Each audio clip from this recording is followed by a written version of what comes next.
Hello mga kaspero, share ko lang yung tips para makaiwas tayo na disgrasya, yung masasagasaan tayo ng mga pambot. Ayan, dapat palagi tayong may buya. Pag namamana, palagi tayong may buya. At dapat hawakan natin palagi yung buya, no? Every time mag-change places tayo para palagi pa tayong visible sa mga pambot na dumadaan. At tapos yung tali natin pag mahaba na masyado, i-ayon lang natin sa kung gaano tayo kalalim sumisid, no? Yan. Pag may sobra, yan, i-clip lang natin sa clip natin dyan.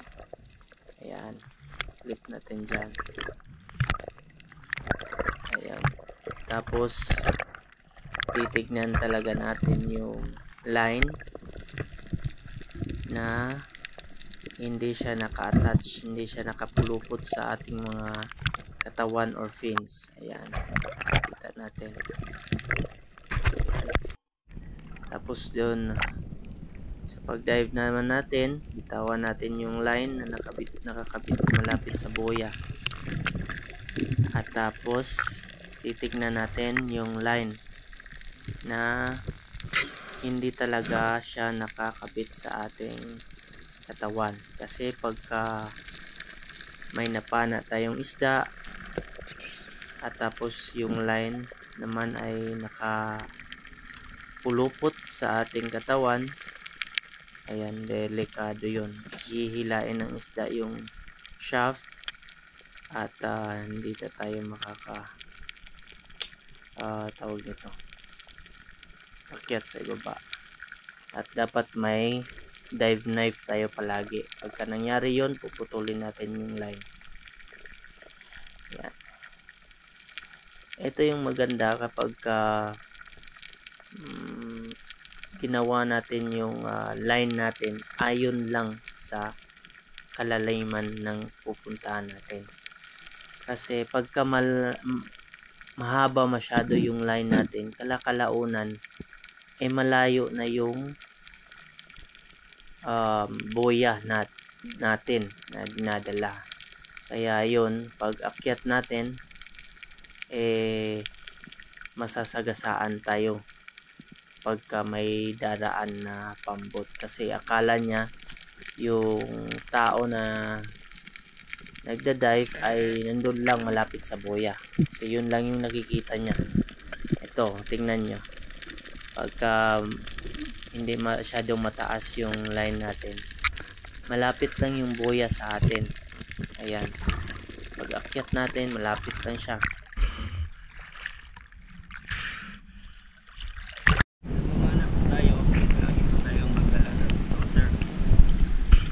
Bakit? Juan, pwede natin siyang gamitin pagka pagod na tayo, pwede tayong mag-relax dito.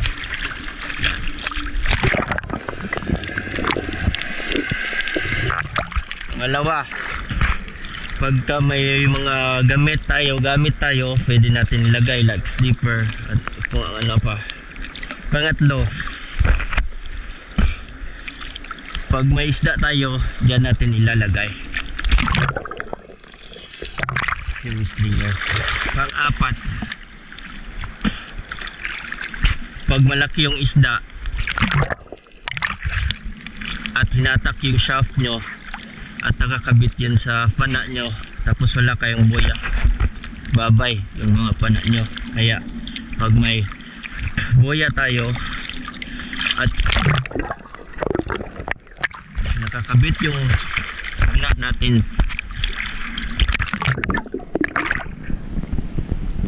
sa boya, yan, safety yung pana nyo.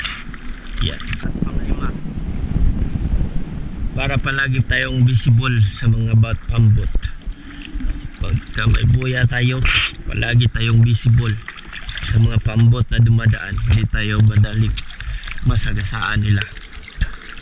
Kaya pag buya, pagka nag-spearfishing, yung namamana na walang buya, nagre-reel, mga legend na yan sila. Huwag niya silang tularan.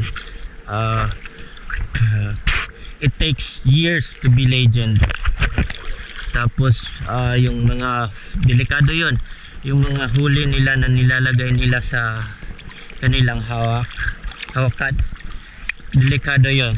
Kasi pagka marami na kayong huli, tapos nagda-dive pa kayo ng malalim, mahirap na yon.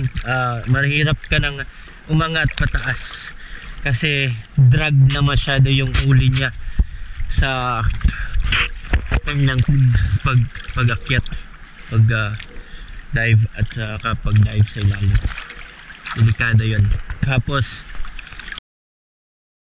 Tapos hindi pa sila visible sa mga bangka na nasa paligid or nasa dumadaan sa malapit sa kanila.